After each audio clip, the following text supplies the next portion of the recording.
Pertamanya marilah sama-sama kita panjatkan kesyukuran kepada Allah Subhanahu wa taala dengan limpah kurnianya dapat sama-sama kita hadir pada pagi ini untuk meneruskan lagi program kelas tafakur kita, insya-Allah. Bagi mata tajwid, minggu sudah kita berhenti di muka surat 17. Faslun fi ahkamil mim as-sakinah. Tajuk mim mati. Baik. Pada muka surat 17 itu di bawah itu ada sedikit tanbih. Qala al-musannif rahimahullah ta'ala wa nafa'ana bi 'ulumihi fid dharain amin. Muka surat 17 kitab Muqaddimatul Mubtadi kita ni. Tanbihun kata dia. Suatu peringatan, suatu perhatian yang perlu kita ambil ingat.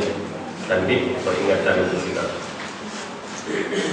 Kata dia, tiap-tiap nun dan mim yang bertasydid ataupun bersyaddah bersabdu, itulah kita. Keduanya, nun dan mim yang bersyaddah keduanya, dinamakan nun dan mim yang bersyaddah itu idgham wajib al-ghunnah. Idgham wajib dengung. Idgham yang wajib dibaca dengan dengung. Baik, hukumnya wajib dinyatakan gunnah pada keduanya. Wajib dizahirkan, dijelaskan, dinyatakan gunnah ataupun bunyi dengungnya itu. Jangan kita lupa, dah pun disebut sebelum ni kadar dengung berapa harakat, 2 harakat ataupun 1 alif. Sama kata dengan naqsi, tak lebih dan tak kurang. Misalnya seperti inna dan anna. Kadang-kadang inna, kadang-kadang anna, kita jumpa. Dan wan-nasi, wan-nas. Dan lamma. Kadang kita perlu bibiak mulut, dengung yang keluar daripada khaysyum itu 2 harakat ataupun 1 alif. Lamma dan thumma. Sempurnakan kadar 2 harakat itu pada dengung tersebut. Dan amma yatasaalun, amma yatasaalun 'anil naba'il 'azim. 'amma thumma dan barang yang seupamanya. Dan contoh-contoh yang kita jumpa dalam Quran seperti mana yang dibawa dalam kisah kita ini, maka begitulah cara sebutan ataupun cara kita baca dia, iaitu dengan didengungkan dengan kadar 2 harakat. Baik. Adapun firman Allah Subhanahu wa taala, la ta'manna. Adapun firman Allah Subhanahu wa taala, la ta'manna. Kalau tengok dari segi kaedahnya, dia masuk dalam idgham wajib al-ghunnah, nun tu bersyaddah. Di mana pada surah Yusuf ayat yang ke-11. Kita buka dalam surah Yusuf ayat yang ke-11, la ta'manna. Kemudian diletakkan di atas dia tanda macam diamond ataupun berlian tu, memberi faham kepada kita di situ ada wajah bacaan khusus pada la ta'manna. Macam mana nak baca? Maka bersalah-salahan ulama padanya, khilaf di kalangan qurra, di kalangan ulama qiraat pada wajah la ta'manna ayat 11 dalam surah Yusuf. Satu tempat ni yang jumpa dalam Quran bagi riwayat Hafs an Asim. Maka yang sebenarnya padanya, pada segala qurra yang 7, 2 wajah 2. Kata dia yang sebenarnya bagi segala qurra yang 7 boleh berapa cara, boleh 2 cara ataupun 2 wajah, 2 kaifiat ataupun 2 keadaan. Boleh baca dengan 2 cara. Pertamanya, wajah yang pertama, idgham serta ishmam. Idgham serta ishmam. Idgham tetapi berserta dengan ishmam. Ishmam isyaratun dunal harakat. Kita isyarat dengan mulut tetapi tidak berbunyi baris. Itu kata ishmam. Syam, muncul mulut. Muncul mulut.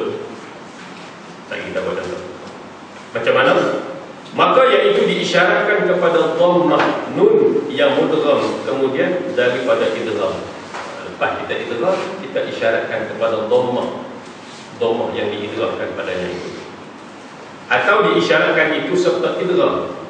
Macam mana? Iaitu bahawa menghimpunkan dua bibir mulut dengan tiada bersuara, seperti kelakuan mengucupkan sesuatu. Menghimpunkan dua bibir mulut, tidak mengeluarkan suara, seolah-olah kita mengucupkan sesuatu. Qalu ya abana ma laka la ta'manna ala Yusuf wa inna lahu lanasihun.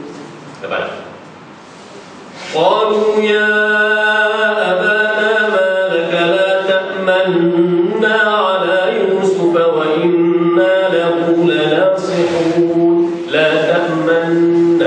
La ta'manna, menghimpunkan dua bibir mulut selepas daripada kita idgham, seolah-olah mengucapkan sesuatu. Isyarat muncul mulut tetapi tidak didatangkan dengan baris. Qalu ya abana ma laka la ta'manna ala Yusuf wa inna lahu lanasihun. La ta'manna, la ta'manna muncul. Asal dia la ta'manuna, ada dua nun. Nun yang pertama dhammah, nun yang kedua berbaris fathah. La ta'manuna, tetapi nun diidghamkan. Jadi satu nun syaddah, dan isyarat itu isyarat kepada nun yang diidghamkan itu. La ta'manna, la ta'manna. Itu wajah yang pertama, seperti kelakuan mengucapkan sesuatu. Dia boleh habaq dalam kitab, tapi kalau kita tak talaki dengan umum, kita tak dapat kaedah yang sebenar.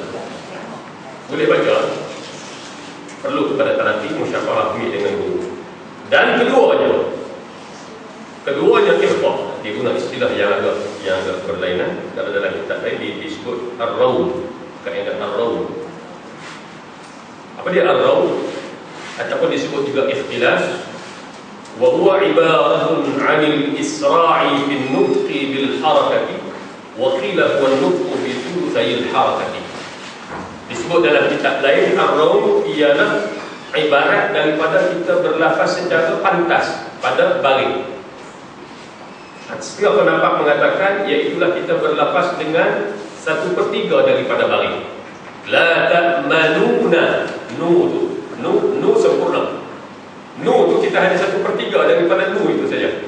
Wajahnya agak bukan. Jangan kita buat. Qalu ya abana ma laka la ta'manuna ala Yusuf. La ta'manuna, nu tu tidak disempurnakan.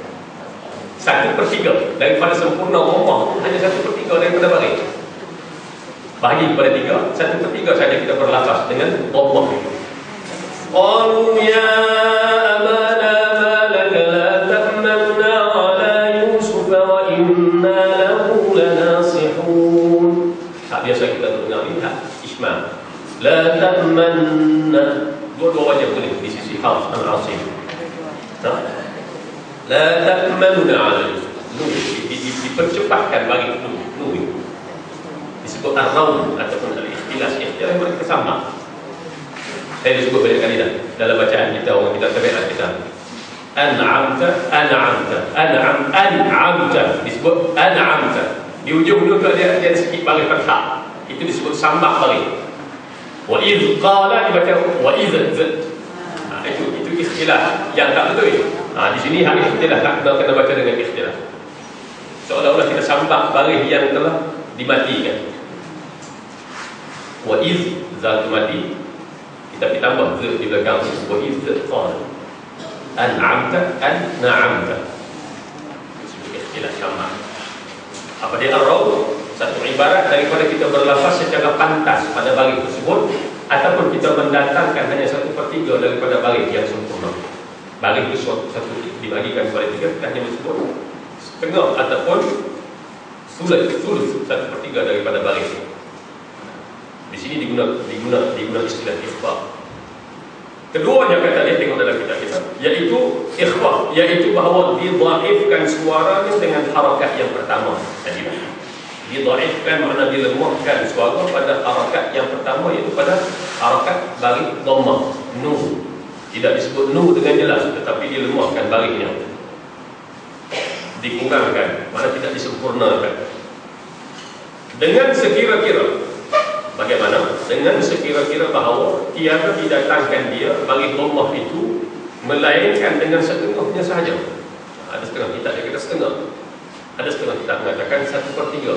Walau bagaimanapun kita menyebut dengan keadaan tidak sempurnakan tadi. La ta'manna ala Yusuf, dan diidghamkan pada yang kedua akan sebagai idgham yang tidak tam, maka yang hasilnya adalah ia mutawassit antara izhar dan idgham. Agak susah kaedah yang di bawah ini. Walau bagaimanapun cara mudah kita faham ialah disebut dalam kitab-kitab lain ar-raw ataupun ikhtilas, iaitulah kita menyebut dengan 1/3 ataupun setengah daripada baris dhammah pada nun yang pertama itu. Itu wajah yang kedua. Wajah yang pertama tadi apa dia? Ismam. Apa dia? Idgham, kemudian muncul mulut seolah-olah kita menunjukkan sesuatu. La ta'manna, la ta'manna, dengan la ta'manna. Dua wajah ini diharuskan. Kita tengok dalam, dibolehkan dibaca dengan dua wajah ini. Tengok dalam mushaf kita, di akhir, di ujung, di luar daripada kotak mushaf itu ada dibuat satu dhabit di luar, boleh baca dengan ar-raw, al-ishmam dan ar-raw, ditulis di situ. Dua-dua wajah boleh baca macam itu. Dan tiada dihukumkan ini melainkan dengan mengambil daripada segala masyayikh yang mahir lagi arif mereka itu. Kata Quran, kita boleh mengaji dalam kitab, tapi mana-mana pun kata dia tidak dapat, kita kena ambil daripada mulut guru yang arif dan juga yang sahih bacaan dia untuk mendapat bacaan yang tepat secara turun-temurun. Satu generasi begitulah keadaan Al-Quran itu diwarisi, sehinggalah kedaman kita pada hari ini. Baik, syahdan kata dia, ketahui olehmu bahawasanya ikhfa itu dua bahagi. Ikhfa itu dua bahagi. Ikhfa mana menyembunyikan itu dua bahagi. Ikhfa harakat dan ikhfa huruf. Ada setengah, satu bahagi kita menyembunyikan baris, satu lagi kita menyembunyikan huruf dia. Bermula yang pertama menyembunyikan baris itu bila pertamanya dengan makna tab'idkan harakat seperti pada lafaz la ta'manna dan seumpamanya. Pada la ta'manna itu pengarang tertabik pada kita separuhkan, sebahagian kan, ataupun tidak sempurnakan. Tab'id daripada ba'du sebahagian, mana kita tidak menyempurnakan dia, tidak menyempurnakan baris. Tab'idkan harakat, mana kita mengurangkan harakat. Kesempurnaan baris itu pada mana? Seperti pada la ta'manna. Tadilah ar-raw tadi, la asal la ta'manuna dibaca dengan la ta'manuna, itu dicepatkan. Itu disebut tab'id pada harakat. Kita mengurangkan kadar kesempurnaan baris itu sendiri. Daripada sempurna kita jadikan dia 1/3 ataupun 1/2 sahaja. Juga digunakan dalam kitab kita ini istilah ikhfa, ikhfa pada harakat, ikhfa pada baris dan seumpamanya. Dan yang kedua, ikhfa pada huruf terbahagi ia atas dua bahagi pula. Ikhfa pada ini dia nak jelas sikit Allah daripada tajuk sebenarnya. Dia nak abang tentang ikhfa itu. Salah satu daripadanya ditab'idkan atau diseparuhkan atau disebahagiankan huruf dan tersembunyi zat pada jumlah. Kesempurnaan huruf itu tidak disempurnakan, seperti barang yang pada mim yang mati dahulu daripada ba, ikhfa syafawi. Ikhfa syafawi, ikhfa syafawi alaihim dilemahkan huruf mim itu masuk kepada ba. Sama ada ia asliyah, sama ada mim tu mim asli, atau yang ditukarkan daripada nun yang mati akan tanwin seperti pada huruf iqlaq. Dilemahkan mim itu untuk masuk kepada ba, ikhfa.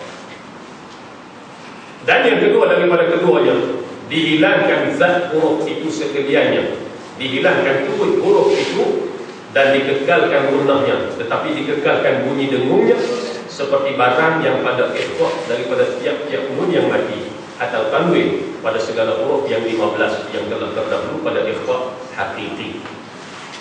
Dia nak abaknya ikhfa' ni dua bahagi. Satu, ikhfa' ni digunakan istilah pada ikhfa' harakah, ikhfa' pada baris. Kita menyembunyikan pada baris. Contoh dia pada mana? Pada la ta'manuna. Dibaca dengan raw itu disebut ikhfa' pada baris. Kita tidak menyempurnakan baris nun tu. Kita hanya sebut 1/3 sahaja. Sebut dengan cepat. Yang kedua, ikhfa' pada huruf. Kata dia, ikhfa' pada huruf ni satu tempatnya kita tidak menyempurnakan huruf tersebut seperti pada mim mati bertemu dengan ba, ataupun tanwin, ataupun mati bertemu dengan ba yang ditukar kepada mim. Yang keduanya ikhfa' pada ikhfa' hakiki yang 15 itu ikhfa' pada huruf. Dia nak yang dulu je. Tahu betul. Tahu. Adapun wajah yang ketiga pada la ta'manna, ada satu lagi wajah. Ada satu lagi wajah. Kalau kita mengaji qiraat 10 kita jumpa dengan wajah ni. Adapun wajah yang ketiga pada la ta'manna pada surah Yusuf. Ni tajuk ni tambih ini nak bincang la ta'manna saja. La ta'manna saja. No? Adapun cara yang ketiga pada la ta'manna itu iaitu idgham semata-mata dengan tiada ishmam dan tiada raw. Idgham semata-mata. La ta'manna ala Yusuf, tak perlu muncul mulut, tak perlu raw. Ini wajah yang ketiga. Qalu ya abana ma laka la ta'manna ala Yusuf wa inna lahu lanasihun. Ini wajah yang ketiga. Tapi wajah ini untuk siapa? Maka tiada meraihkan dia oleh seorang daripada segala turuq yang tujuh, melainkan daripada jalan yang dhaif. Wajah yang ketiga ini daripada ulama qiraat yang tujuh, daripada imam-imam qiraat yang tujuh, seorang pun tak baca. Tapi kalau kita mengaji dalam qiraat 10 adalah bahkan ia daripada Abi Ja'far, termasuk dalam qiraat 10. Baik, disebut dalam kitab lain dia kata Abu Ja'far bi idghamin nunil ula fi tsaniyati idghaman mahdha min ghairi rawmi wala ishmamin. Abu Ja'far baca dengan idgham semata-mata. La ta'manna, muncul mulut pun tak, raw pun tak. Idgham semata-mata macam biasa idgham. Kita idgham pada nun yang bersyaddah. Abu Ja'far salah seorang riwayat ataupun imam daripada qiraat 10. Dalam qiraat 7 tidak ada wajah yang ketiga ini. Nah, ada selain daripada Abu Ja'far bil idgham ma'a raw wal ishmam, dibaca dengan raw ataupun ishmam. Tapi disebut dalam kitab kita ini untuk pengetahuan kita. Khulasah atau kesimpulannya di sisi kita boleh dua cara. Yang pertama adalah ishmam, muncul mulut. Yang keduanya raw, kita sebut dengan pantas pada baris dhamma. Cepat. Kalau sebutannya ada apa dengan tajuk yang kita baca sebelum kita buka tajuk yang baru? Baik. Faslun fi tafkhim ar-ra wa tadqiqiha. Ini satu tajuk yang agak penting, iaitu pada tebal ra dan juga nifisnya. Tafkhim, kalau ra digunakan kalimah tafkhim tebal. Kalau lam digunakan kalimah taghliz tebal juga, tapi tidak disamakan istilah. Taghlizul lam, tafkhimur ra. Dua-dua tebal. Tapi pada lam digunakan taghliz taghib lam ya fa. Pada ra digunakan kalimah tafkhim. Kedua-dua memberi maksud tebal. Istilah tak sama dari sudut keadaan pun tak sama. Lam di sisi kita hanya berlaku ghalladha. Kita menebalkan lam ini hanya pada satu tempat sahaja, iaitu pada lafzul jalalah yang didahului dengan baris fathah atau dhamma, tidak pada lain bagi bacaan kita. Adapun ra ni banyak keadaan dia. Dari sudut nama lah, fikih hadis tasmiyah, dari sudut nama. Jadi cara buat pun tebal lam tu cara lain, tebal ra tu cara lain. Cara dia berbeza. Ini suatu fasal pada menyatakan hukum tafkhim. Tafkhim makna tebal, ra dan tadqiqnya. Tadqiq makna nipis. Tafkhim makna tebal, tadqiq makna nipis. Ra ni bila kita angkat bumi lidah kita bagi tinggi, dia akan jadi tebal. Bila kita berturun dia akan jadi nipis. Kadang-kadang lidah itu memainkan peranan tebal dan nipis semua. Bila kita angkat lidah kedudukan tinggi, dia akan jadi tebal. Bila kita rendahkan daun lidah kita, dia akan jadi nipis. Maka sabitlah bagi roh itu beberapa kelakuan. Dia kata roh ni ada beberapa keadaan. Roh ni ada beberapa keadaan. Apa dia? Ada kalanya hidup. Iya. Kadang-kadang roh kita jumpa dia hidup. Hidup makna berbaris. Dan ada kalanya mati. Iya. Mati makna sakin. Dia berbaris sukun, tidak berbaris. Kadang-kadang kita jumpa roh berbaris, fathah, kasrah dan dhamma. Kadang-kadang kita jumpa roh itu sukun, tidak berbaris fathah, tidak berbaris kasrah dan tidak berbaris dhamma. Dia mati. Dan yang hidup itu, dan roh yang berbaris, hidup mana berbaris, ada kalanya dengan berbaris kasrah atau fathah atau dhamma. Kadang-kadang roh yang berbaris ataupun roh yang hidup itu kita jumpa dia dalam keadaan dia berbaris kasrah, kadang-kadang fathah, kadang-kadang dhamma. 3 keadaan. Dan yang mati itu, manakala roh yang mati pula, ada kalanya kerana waqaf atau tiada. Kadang-kadang roh itu mati kerana waqaf. Ainal qit wal fajr. Wal fajri dibaca dengan wal fajr. Sebab apa? Sebab kita nak berhenti. Asal dia hidup dah. Hidup. Inna anzalnahu fi lailatul qadr. Qadri asal dia. Tapi kita baca dengan qadr. Sebab apa mati? Sebab kita nak berhenti atas dia. Kadang-kadang dia mati itu kerana waqaf, kerana kita nak berhenti. Dan atau tiada, kadang-kadang memang dia mati asal. Irji'u ila abikum. Irji'u, roh itu mati, memang mati. Waqaf. Nak waqaf macam mana dengan kalimah? Memang dia mati asal. Maka aku hantarkan dia 3 ahwal. Kata dia dalam kitab ini, dalam bab roh ini dia bahagi kepada 3 keadaan. Jadi roh sahaja. Roh. Setengah kali tak sebut roh ya. Hal yang pertama daripada 3 ahwal itu, yang pertama katanya pada menyatakan roh yang berbaris dan iaitu ada kalanya kasrah. Yang pertama katanya dia nak bincang tentang roh yang hidup dulu, yang berbaris. Roh yang berbaris yang berbaris kasrah. Maka ditarkibkan dia dengan tiada khilaf, sama ada kasrah itu lazim seperti rizqun atau arid seperti falyanzuril insan. Kata dia kalau sekiranya roh itu berbaris kasrah, tak kira lah kasrah dia itu adalah kasrah yang lazim, yang memang asal dia kasrah, ataupun arid roh kasrah itu kasrah yang baru datang kerana berhimpunnya 2 mati. Bila 2 huruf mati kena beridup satu, kalau tidak takhir nak bunyi. Falyanzur al-insan. Maka kaedah dia kena beridup huruf yang pertama. Bubuh bagi kasrah. Falyanzur al-insan. Jadilah dia falyanzur al-insan. Al-insanya falyanzur al-insan, roh mati. Tetapi dihidupkan kerana 2 mati. Ikut kaedah tak boleh 2 mati. Iltiqa'u as-sakinain kena beridup satu. Bubuh bagi mana? Bubuh bagi kasrah. Falyanzur al-insan. Tak kira sama ada dia bagi kasrah itu kasrah asal seperti rizqun, memang kalimah roh bagi kasrah rizqun, ditantikkan ataupun dinipiskan dia, ataupun arid yang baru datang seperti falyanzuril insan juga dinipiskan roh itu. Falyanzuril insan asalnya falyanzur al-insan, tapi oleh kerana hamzah wasal lam mati, roh mati, jadi tak boleh nak bunyi kalau kita tak hidup dia. Kena beridup satu. Beridup roh bubuh bagi di bawah. Maka bagi bawah itu adalah arid baru datang setelah daripada dia asalnya mati. Dan sama ada jatuh kemudian daripadanya huruf isti'la, huruf yang tebal, atau seperti ar-riqab atau tiada. Roh itu bagi kasrah, lepas daripada dia jumpa dengan huruf isti'la, huruf tebal, pun dibaca dengan tarqiq seperti ar-riqab. Tidak dibaca ar-riqab, tidak. Arri, rendahkan daun lidah kita. Arri. Qul a'udzu bi rabbil falaq min syarri ma khalaq. Min syarri, bukan syarri. Ada beza tak? Qul a'udzu bi rabbil falaq min syarri ma khalaq wa min syarri ghasiqin idza waqab wa min syarri naffasati fil 'uqad.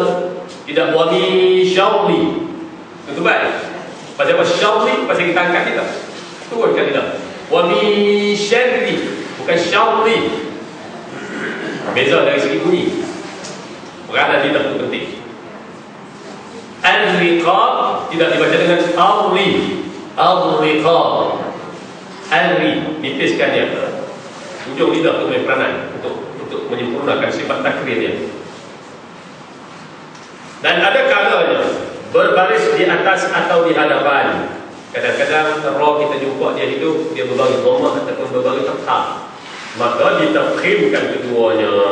Bagi roh yang berbaris di atas ataupun berbaris di hadapan ini dibaca dengan tebal, ditafkhimkan dia keduanya seperti ra, Rabbil Alamin, itu tebal. Rabbil Alamin, Alhamdulillahi Rabbil Alamin. Dan ruziqu ditebalkan keadaan ra tersebut ketika dia berbaris dhammah dan ketika dia berbaris fathah. Nak tebal, nak nipis macam mana? Pegang kaedah. Kalau sekiranya lidah itu terangkat, dia akan jadi tebal. Kalau lidah itu duduk di bawah, dia akan jadi nipis. Min syarri dengan min syarri. Nama tak? Syarri dengan syarri. Ketinggian daun lidah itu memberi kesan kepada tebal dan nipisnya roh. Melainkan pada firmannya majriha, asal dia majraha, roh itu berbagi fathah. Kita jumpa dalam surah Hud ayat 41. Tuan-tuan buka tengok hujung dalam surah Hud ayat 41. Bismillahirrahmanirrahim, itu dibaca dengan majriha. Majriha, asal dia tepat kan nipis roh ni? Tepat lah, bagi faham. Tapi oleh kerana imalah itu hampir kepada ya, maka ditakdirkan dia. Kecuali pada firman Allah majraha, itu majriha pada surah Hud ayat 41. Maka mengimalah oleh hafsun. Mengimalah mana membaca dengan imalah. Apa makna imalah? Amalah yang dulu mana condong daripada alif, condong kepada, bukan kepada ya tu, hampir kepada ya, dicondongkan. Majraha dibaca dengan majriha. Tidak majri jadi ya. Tidak majra jadi alif. Majriha di antara alif dan ya, duduk di antara. Kalau sampai majri itu tak kena, itu jadi ya. Majriha wadduha. Bismillah majriha wa mursaha. Majriha imanatul alif ila ya, condong alif kepada ya, bukan condong sampai jadi ya, tidak. Maka mengimalah, baca ma lahu, kita cari dia ma lahu dia cari dari bawah. Mengimalah bahasa kita nama oleh hafsun akan sebagai imalah kubra, bukan kubri. Kubri kalau di Mesir, kubri itu jabatan. Budak-budak aku sampai ke Mesir, abang-abang ada mau kenal di kedai suruh kita nak beli kubri. Kubri lah apa, orang kubri bukan kubri, kubra. Imalah kubra dia ada dua, imalah sughra dan imalah kubra. Imalah kubra ini dia hampir kepada ya, manakala imalah sughra disebut juga sebagai taklil di antara alif dan imalah. Majraha, majri, wadduha dengan wadduha beza tak banyak. Taklil disebut juga, imalah sughra ini disebut juga sebagai taklil. Taklil mana lebih kurang, maksudnya lebih kurang cara sebutannya. Wadduha itu jadi imalah. Kalau taklil wadduha wal laili idza saja. Kalau taklil, kalau imalah wadduha wal laili idza saja. Perlu kepada talati daripada guru. Di sini hak baca dengan imalah kubra. Imalah kubra maknanya wadduha bismillahi majriha, hampir kepada ya. Maka makna kubra itu, apa makna kubra? Bahawa dijadikan alif terlebih hampir kepada ya dan fathah terlebih hampir kepada kasrah. Nampak tak? Alif tadi ini asal majra, hampir dia kepada ya tapi tak sampai kepada ya. Kalau majri itu ya, majri itu di antara alif dan ya, hampir dia lebih hampir kepada ya. Dan fathah kepada alif, kepada fathah kepada kasrah. dengan sekira-kira setakat mana. Jika dilebihkan daripada kadar tersebut, nescaya jadilah alif itu ya semata-mata dan jadilah fathah itu kasrah semata-mata. Gagah ni sikit lagi dia jadi ya. Bismillahirrahmanirrahim wa mursaha. Sikit lagi. Bismillahirrahmanirrahim jadi ya. Dia tak mau sampai jadi ya. Bismillahirrahmanirrahim wa mursaha. Majriha wa mursaha. Majri tidak sampai kepada ya. Kalau turun sikit lagi kata dia dilebihkan daripada kadar itu, maka jadilah ya semata-mata ataupun kasrah semata-mata. Dan jika akasnya, jika sebaliknya, maka sughra, maka itu disebut sebagai imalah sughra, yang kita sebut sebagai taklil. Dalam istilah qiraat disebut juga dengan nama taklil. Atas sikit daripada imalah sughra. Taklid itu ada dekatnya, bukan suatu namanya iaitu taklid. Ada ini. Namanya iaitu taklid. Apa dia taklid? Di antara imalah kubra dengan alif. Taklid. Tadi imalah kubra dia duduk di antara alif dan ya. Kalau sampai kepada ya, dia duduk imalah kubra. Taklid di mana? Di antara alif dan imalah kubra. Dia duduk di celah-celah. Baina taklid baina alif wa imadah kubra. Itu dia.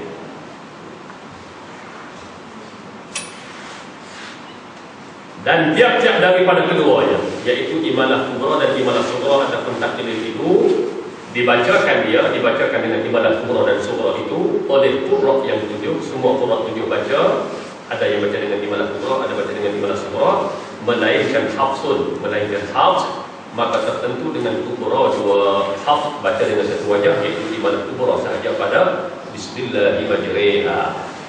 Tertentu satu wajah sahaja bagi Hafs dan Asim. Baik.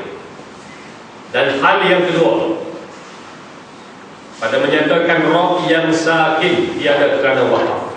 Tadi kita kena ingat ra kadang-kadang dia mati kerana apa? Kerana kita nak berhenti saja. Inna anzalnahu fi lailatul qadri, kita baca al-qadr. Ra kita mati kerana sebab apa? Sebab kita nak berhenti. Kadang-kadang ra itu mati kerana memang asal dia mati dah. Di sini dia nak bincang tentang ra yang mati bukan kerana wakaf, yang mati kerana asal dia. Bila? Dan dia itu apabila jatuh ia ra yang mati bukan kerana wakaf itu kemudian daripada fathah atau dhammah. Ra itu duduk selepas daripada baris fathah ataupun dhammah. Sebelum dia ada baris fathah, sebelum dia ada baris dhammah, maka ditafkhimkan dia dengan tiada khilaf. Ditafkhimkan, ditebalkan ra yang mati sebelum dia fathah ataupun dhammah itu ditebalkan bunyi dia tanpa khilaf di kalangan ulama. Misalnya seperti warzuqhum, ra itu mati, wa itu baris fathah. Sebelum ra mati ada baris fathah. Ra itu tebal ke nipis, baca dengan tebal. Warzuqhum. Dan al-'arsyu, ra itu tebal. Al-'arsyu, ya ayyuhalladzina amanu irka'u, dibaca dengan ya amanu ka'u, dan al-furqana, dan umpamanya. Semua contoh-contoh yang dibawakan kepada kita ini dan juga yang seumpama dengan dia. Kalau sekiranya ra mati sebelum dia bagi fathah ataupun dhammah, maka dibaca dengan tebal, tidak dinipiskan.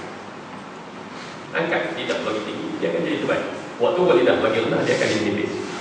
Syarri, bahasa perbezaan kedudukan daun lidah atau lidah saja. Baik. Dan apabila jatuh ia ra, kemudian daripada kasrah yang asli, jatuh ra itu selepas daripada kasrah yang asli, lagi kasrah itu satu kalimah dengan dia. Ra mati selepas daripada dia jatuh ia kemudian daripada kasrah yang asli. Ra mati sebelum dia ada kasrah asli, duduk dalam satu kalimah dengan dia. Lagi tiada ada kemudian daripadanya